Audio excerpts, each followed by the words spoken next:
What's up, everyone? It's Boy and that's Racing 97, aka Nathan Stapleton, and welcome everyone to Indianapolis Raceway Park, IRP, and we are here to kick off the Season 4 chase for the Powerade Truck Series, and have nailed the field down from 36 full-timers to just 12. 12 drivers over 7 races.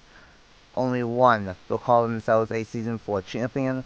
Among the 12 drivers, we have 8 rookies and 4 veterans, so the rookies outweigh the veterans, but 2 of those veterans are former champions, and they compare a defending champion and Ron Garcia, the season number 1 champion. So we got a good mix here, and amongst some of those rookies are drivers that might have some pretty good experience on the channel as well, but a veteran is on the pole, and a driver that most recently won at Pocono last time out, Quinn Moore, still's on the pole. He might be getting hot at the right possible time. And I'm not alone for this one. I am joined by Andy Miller up here in the booth. Welcome to ILP and welcome to kick off the Season 4 chase. Yeah, thank you for having me. Got to hang out with you for the part-time qualifying. Got to have a little insight into what kind of racing we might be able to expect, at least on a smaller scale. And as you and I were talking about here just before we got started, this is going to be an interesting start, double wide on what's ultimately going to be a very narrow groove racetrack. So we'll see who's going to be bold, who might end up in that wall, who's going to try to make the Larson line work. It's going to be really exciting here, especially on this start. Hopefully, everyone's able to keep it clean, but we'll see what happens. Yeah, hopefully so. Of course, never been here before in the series or the channel, but figured, you know what?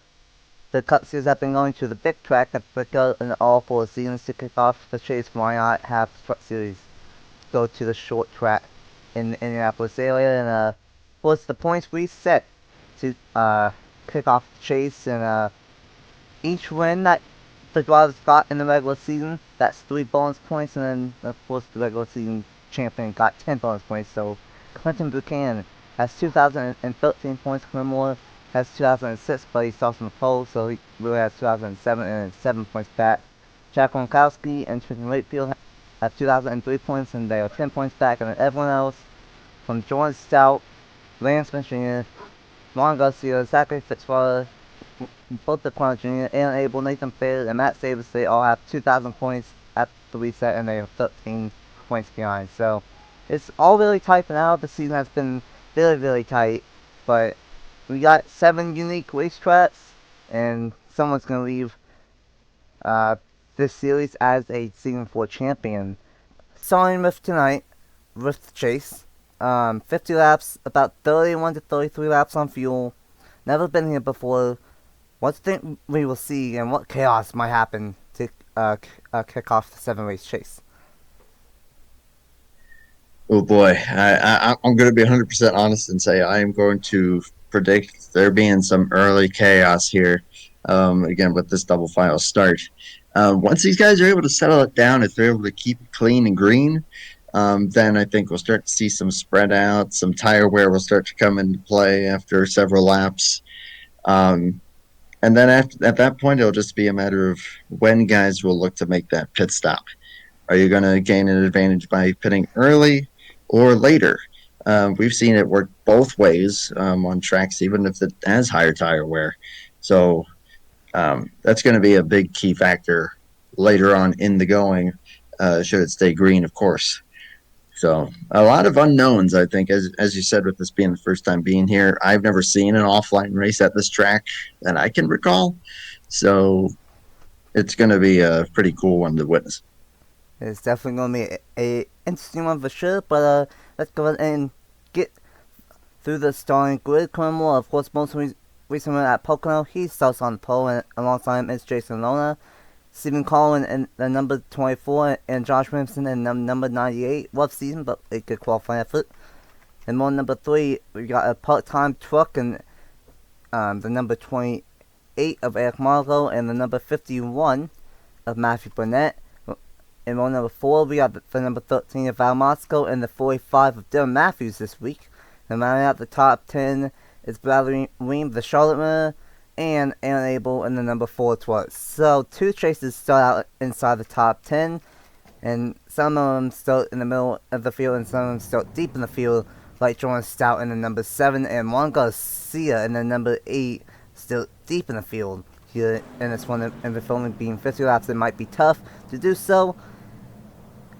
And who is the pick here tonight for the Indy Race Parts 200?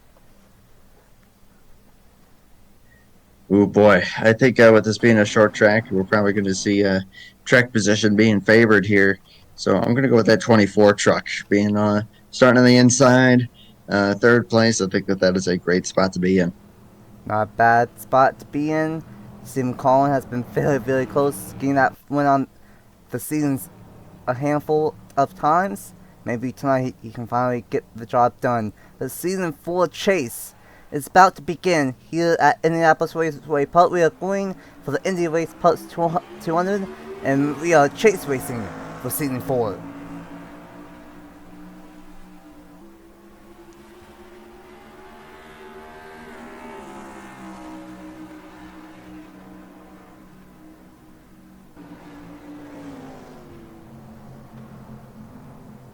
A great jump from the number 25 of Quinn Moore, but will pit Stephen Collin with another great start from 3rd to 2nd, and now trying to chase down the 25, but here comes the part-time towards the 28 and the 13. And the outside lane starting to kind of show its weaknesses already. Everyone keeping it clean though, which is good to see. They're already starting to settle it down single file toward the front here pretty quickly. It's just going to be a matter of everyone deep in the field, how they're going to be able to sort it out. Good to see it 02 getting into the line there. And everyone else hopefully going to be able to do the same thing. If not, maybe try to fight what they can on the outside. Now, the outside lane, I don't feel like it's going to be as great as what it might seem to be. It can maybe sometimes work once they get split out, but at the start here, it's going to be that middle lane dominance here at IRP. And this Clinton Buchanan, the regular season champion, already moving his way up through the field, and the Blight is going to stop that from happening. And it's going to be interesting if what ends up happening. Buchanan trying to lift the top to defend that position, but I don't think he's going to be able to keep it, as Blight is going to get to the inside. And we got a caution on that number 5. Yeah, I was kind of afraid of that early trouble. And oh man, one of the part timers involved there, Logan Williams. Logan Williams, Tampon, and something happened to Zachary Fitzwater. He's down pit with one of the chasers. That's unfortunate. Nathan Bailey, another chaser. Trenton Wakefield, another chaser. I don't know what we're doing back here. I think some of these drivers, I think they're running pit, and oh my goodness, Tony last second decision to not pit, but 4 or 5 laps in, looks like everyone's going to come down pit road for the most part, besides Quinn Moore, Sim Collin, Dylan Matthews, and Tony Ida. Interesting. Yeah, that'll be interesting there. But I mean, short run there, I can't imagine it's going to make a significant difference. Let's see, some mixed bag of strategy here, although it looks like maybe trouble for the 02. Oh man, just as I was saying, it was getting up to a good spot there, and some trouble possibly fueling up. Not really sure, but going to fall quite a bit back. Well, seeing Skimmos down the back stretch, and Fitz is going to come back down pit road. So, and okay, now the 25 and 24 pitting. Not really sure why they didn't pit with everyone else. And now Matthews and Ida are still out there. I don't really know what the deal is, but now they're going to come down pit road here. It may have been because they may not have. Yeah, that was a sentence. They might not have let the pace truck get past them. Yeah, maybe. At that point, because then if they had gone down to that point, they would have gotten a black flag. So they valued trying to actually. Excuse me. They actually valued not getting penalized and instead just kind of suffering from track position loss early on. Well, this is gonna be an interesting restart here. It will be Dylan Matthews leading us back to the green, but there's skimmers all over the place, and let's go ahead and see what happens when the first caution of the night in the Indy Race Parts 200 at IRP. Here we go. I mentioned it, I believe, in the part-time qualifying video, is that we might see some short track tempers. Well, in the back of the field, Dale Camel got to the inside barely and turned the part-timer of Logan Williams down into the inside wall, and then Jordan Stout finished Dale Camel off. And that was going to be it. A big hit into the inside barrier. No safety barriers, so that's just a wall. And then Fitzy, you see right there, already going to have down pit road. Not entirely sure what happened to Fitzy, but Logan Williams couldn't stop in time in turn 3. And nowhere to go for Tampa and Nathan Baird. And Johnny Hernandez gets into the wall, but I think he's good. A little piece right there for Trenton Wakefield. And then right here, the 62 gets shoved by Nathan Baird. And absolutely nowhere to go for Trenton Wakefield for the second hit. So very unfortunate that had to happen, but a great performance by Johnny Hernandez. Did not really get any major damage and just tapping the wall. But unfortunately, that had to happen so early on for Nathan Baird and Trenton Wakefield, two of the chasers here in the Powerade Truck Series. Coming off of 2 was the Hamel on the 99. I think it was more just a tiny bit of misjudgment. I don't think that there was any intent there. I think that was just trying to plan on getting into line, try to just go along with the pack, and then just that little bit of a tap to the 62. Don't think there's any intention there, but still, that's not going to be very happy drivers. Yeah, very unfortunate that had to happen very early on. And yeah, I think that, the pace truck couldn't catch up with the 20. Exactly what happened. Yeah. Pace truck couldn't catch up with the 24 and 25 in time. Meanwhile, the rest of the field did, and everyone else came back in. The 45, though, decided to clearly stay out. So Dylan Matthews is going to be the race leader, and Aya's going to be in second. So, going to be an interesting restart here at IRP, and let's go ahead and get to that restart here in the Indy Race Parts 200. Welcome back to IRP. We are about to go back green with 41 laps to go in the Indy Race Parts 200. And we got some split strategy here. From third on back pitted, Stephen Collin and Cremore got kind of screwed by the pace truck. They are now in the back, and the top two stay out. Dylan Matthews and the 66 of Trent Ivory back to the green. And unfortunately, Tampon is out, and the officials told Trent Wakefield that they couldn't fix the damage, even though the crew was trying to, and he is also out. So we are down to 38 trucks remain. Back green on lap 10 of 50 with the top two staying out. So how much of a difference are tires going to make, even though they only had about 5 green flag laps on them? We're about to find out with the 45 and 66. 13 already making a move on his fellow part-timer there. And everyone already starting to look a little more racy here. Oh, wow. He got on the flat. And there's just no grip once you get that low on the track. Maybe that's why the 17 of Winslow's the engine went south on that 17. And that made everyone go all over the place. As Moss got all over the back bumper of Clinton Buchanan. Also, Buchanan, who is the point leader with the reset, being the regular season champion, he's the highest chaser right now in fourth with all of this chaos start. A crazy start for sure. Benny Moore starting to find his way towards the top 5 here in truck number 5. A few other guys kind of coming into the picture there. 51, 42.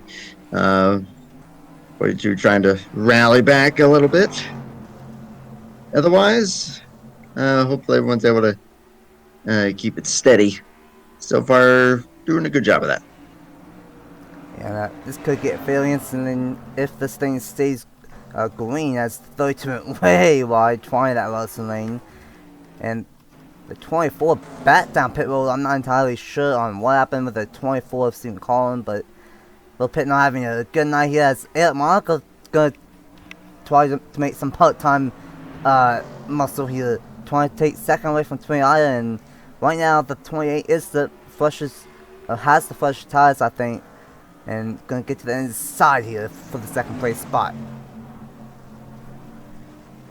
You'll be able to make the move here, I do believe, because yeah, that can't quite arc it as well on the exit there. That's where I'm seeing the outside lane needing to check up. They got a good run going, but then that wall just closes right in on you. You've got to obviously stay off, but like the 33 right there, just had to check up pretty hard. But now, how's that 28 going to fare trying to run down this 45? We're going to be able to find out. And then this will be telling on what these guys might want to do as far as tires for a little later. Yeah, and this is the thing about this season and almost every series. Sure, we might have 12 chase drivers, but we still got everybody else out here trying to get some wins and to improve the standings. For Matthews, he's part-time driver in this 45. He just wants to win. And Funko, he's a part-time truck as the local Williams back down pit road. He just wants to get a win. Same with Val Moscow. He's a part-time driver for Thorsport. He also wants to win. And we got Thorsport teammates battling for third, and I think tires are starting to fall off for that 66 and I think for the 45 as well. That's way wide for the 28. And if you can keep it, like, as long as you can keep at least 2 tires below those upper hashes, I think you'll be fine, and you might be able to make that outside work a little bit better.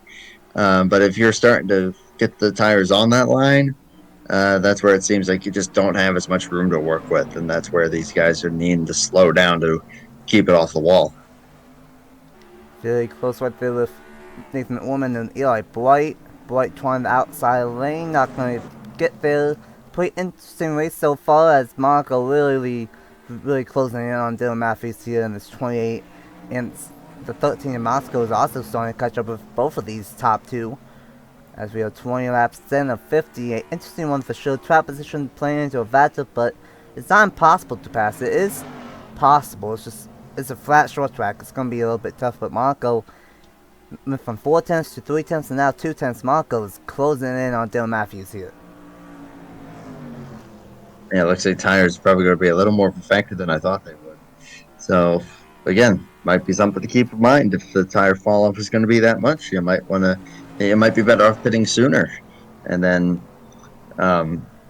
having the fresh grip there to try to run down anyone in front of you. So especially if you're like midfield, the earlier the better.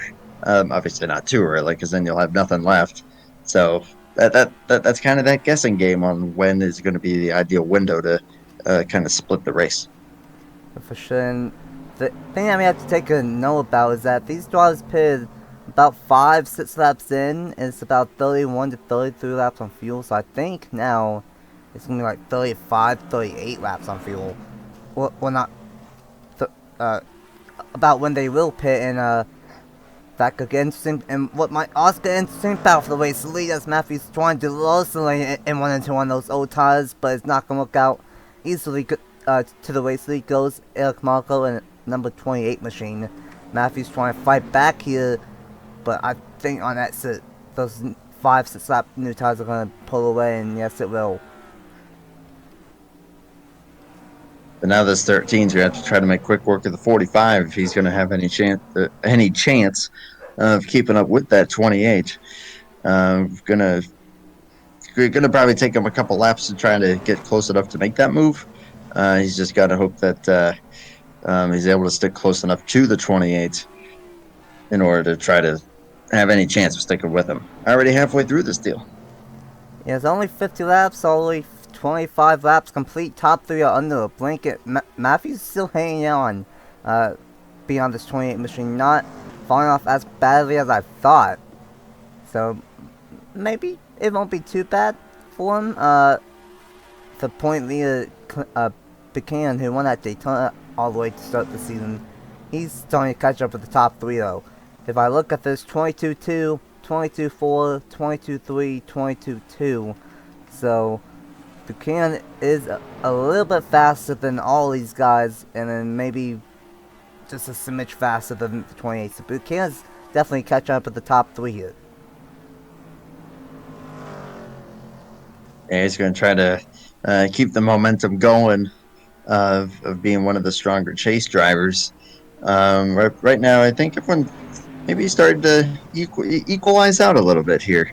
45 still kind of sticking with the 28. 13 has fallen off by a little bit. 19 found his way into the top 10 there, just behind the 98. You know that pretty much all the guys in the chase right now are going, oh, that 33 is up in fourth. We got to try to move up here as quickly as we can if we're going to have any chance of trying to stay within reach of them. Yeah, that's the tough thing about it, is that they've been fast all season. The number 33 and the 7 have been fast all year. The 7 got involved with that first caution a little bit and started deeper in field, so really they have to worry about this 33 as the 13 all over the back bumper. The 45 now, I think the 45 is starting to fall off here, as I think we should be about 5 to 8 laps away from pit stops here. About lap 35 to 38, maybe 40. So it's going to be interesting of what these drivers decide to do, if they decide to take 2 tires, fuel only, or 4 tires. Have to wait and see. But Monaco really, Monaco loves what he's seeing behind him, but Moscow wants to get past this 45. Yeah, the 45 just lost 0.3 of a second the previous lap. Not sure if he had an issue there for a brief moment or what, but if I'm him, knowing that I'm on the older tires, I mean, he's got to pit a little bit sooner anyway, but at this point, I would say bring it in as soon as possible. Try to get the fresh rubber on there. Try to close that gap if you're going to have any chance at this win. Gap is kind of stabilized now, but if you're going to try to make up those 0.8, now's going to be the time to do it. He might be looking here. Yep. Indeed, he is, and I like this call. I think that is the perfect play.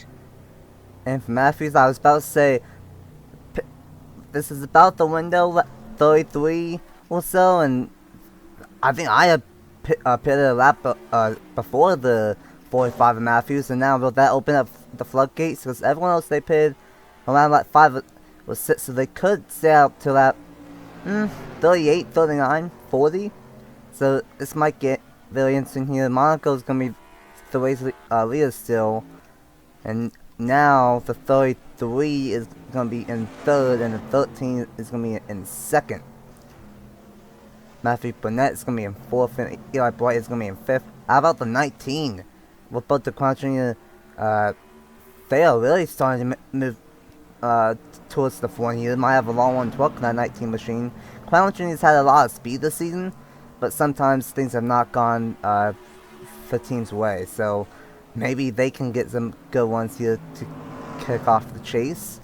And have to see if one of these drivers decides to pit. But Monaco lost 0.3 of the second last time by to the 13 in Moscow. Yeah, something similar happened with, oh my gosh, yeah, he just lost another 0.3. I think he's used this stuff up. He's probably also going to be looking to pit here, hopefully sooner than later. But I'm definitely going to be intrigued to see where the 45 is going to end up in the cycle, provided he didn't come out into traffic, because then that could definitely hold him up a bit. We'll see what the gap is between first and second. This time, yeah, he just gained another 0.2, so I feel like maybe these guys are also kind of feeling out the track. Oh, goodness. Well, that's not going to help. 13 into the outside wall, and now I think he did that because the 20 was going to come down pit road. And now here we go on lap 38. A bunch of drivers pitting here on lap 38. Late race pit stops here at IRP. 13 still staying out, and he's gonna not pit this time by I thought he was. Burnett staying out. White's gonna come in. Seidel's gonna stay out. Ream's gonna pit. Sean's gonna pit, or not pit, stay out. The 7's gonna come in, and then another batch of drivers pitting on lap number 40. So where is this going to put them on the cycle? Here comes the 13. Now this is where we're going to see overcut or undercut. Which one was the right way to go? We're going to find out. Yeah, it's gonna be very interesting with it being a short track. And oh, we are wrecking!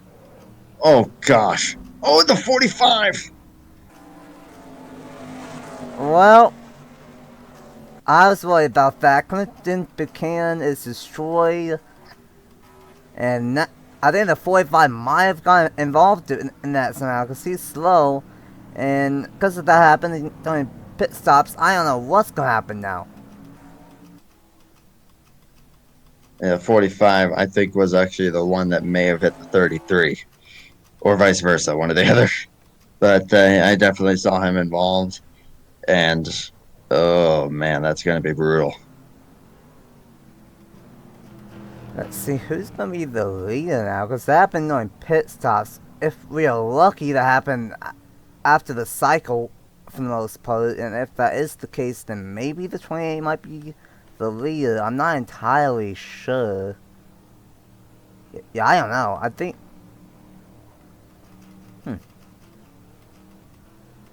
I honestly have no clue. That couldn't have happened at a worst possible time, because that happened right in the middle of pit stops, and... yeah, I think a lot of people are going to be on the tail end, and I think the officials are going to have a fun time sorting everything out. So, and the Ford's going to come down pit road, so he might have some damage. Let's go ahead and see what happened to bring out the second caution of the night here at IRP, right in the middle of green flag pit stops. Well, we see some of these things happen at some other short tracks like Martinsville, and it unfortunately happens here. The merge from coming off pit road and the merge onto pit road, it's at the same spot. And Buchanan came off the pit road right when Fitzy was coming to come down onto pit road, and fortunately Buchanan hauled him to the outside wall. And then nowhere to go for Dylan Matthews right there. Yeah, that's a big hit for Matthews. That's why he had to come back down pit road. And that second hit was what killed the engine and killed the truck for Clinton Buchanan. And that's a heartbreak, because top 5 all night could have set himself up very nicely going into Oswego Dirt with a nice point lead. But now, amongst all the chaos here at IRP, it's going to be out in this one. Yep, just some tricky short track stuff here as the 33 coming out, 75 coming in. Obviously, I can't really see each other when you're that far apart, so they had no idea, and that's just a bad situation, a bad spot to be in. And both drivers going to be either out of the race or just out of a shot at a good result here, which is especially tough on the 45. We were going to see where he would fall after that pit strategy. And unfortunately, it's all going to be null and void. And very unfortunate for Buchanan, and very unfortunate for Dylan Matthews, because if things cycled out, it would have been very interesting. I think he might have had a shot if it all cycled out, but unfortunately, not going to be the case. And I think the 13 is going to be the race leader now. Going to let the officials figure everything out here, because going to have a lot of figuring out and sorting out. But once they do, we are in for a late race shootout here at IRP, and let's go ahead and get back to the restart in the Indy Race Parts 200. Well, amongst all the chaos, we are going to have a full lap shootout for the first time ever race at IRP. Val Moscow will lead us back to the green with Matthew Burnett, Justin Zidell, Eric Sean, Reggie Fogelman, Eli Blight, and Zachary Fitzwater. Amongst all of that, he's going to be in 7th somehow. So I guess that would for Fitzy somehow. Bradley Weeman 8th, Quinn Moore in 9th after pit strategy earlier, and Eric Monaco went from being in the lead to falling back in 10th. It's a 4-lap shootout here. Who's gonna get the job done in the Indy Race Parts 200, and for the first ever race at Indianapolis Raceway Park to kick off the season for Chase? Will it be another part-timer? We have to wait and C. Moscow leading us to restart. And we're back with 4 laps to go. And what a jump, 51. Going to get under there almost immediately. Going to take it with authority there. What a one from Burnett, and here comes his teammate Justin Seidel as well. And Seidel, at one point, he was in the top 10 in points of making it into the chase, but he had a mid-season collapse, and now I think he's like 30th in points. And this 18 team trying to gain that momentum back, and now is a KBM 1-2 trying to get past 13, and he does here. He's gonna have 2 laps to chase down his teammate. Will it be Burnett or Seidel? 2 laps to go at IRP. Burnett's looking pretty darn good here with the gap that he's been able to pull already. Going to be only 2 laps to gain half a second. I don't think that's going to be enough time for Seidel. See, he's definitely trying though. He is trying. Oh, he tried too hard. Watch out. He tried a bit too hard. Oh boy. Well, that's what happens when they're not in the chase anymore. He just won't wins at this point, and Seidel tried, but it's not going to be a KBM 1-2, but KBM is still going to get a win. Matthew Burnett has had a struggle this season, is going to get the win and win the Indy Race Parts tournament at IRP. Wow. Man, I mean, he was finding his way into the top 10, if I recall correctly, later toward the stint, the first stint. So that truck definitely had some speed and just had a lot of good fortune fall his way to be able to get it up there. But still, that F51 truck had a good one. So I would say that is a good, well-deserved win, but also going to be counting his blessings for sure. Yeah, Seidel, he went from 2nd to 5th on that last lap with that sin. And he tried. Gotta give him credit. But not able to get to his teammate, Sean, who flipped that Pocono on lap 1 and ends up getting in 2nd. Eli Bright in 3rd, Reggie Folkman in 4th, probably his best one on the season. Seidel in 5th, Moscow in 6th, and so now in all, his Fitzwater ends up being the highest finishing chase driver here tonight. Ida in 8th, Marco in 9th, and Ormond in 10th. Weem in 11th, Watson 12th, Moore in 13th, second highest chaser.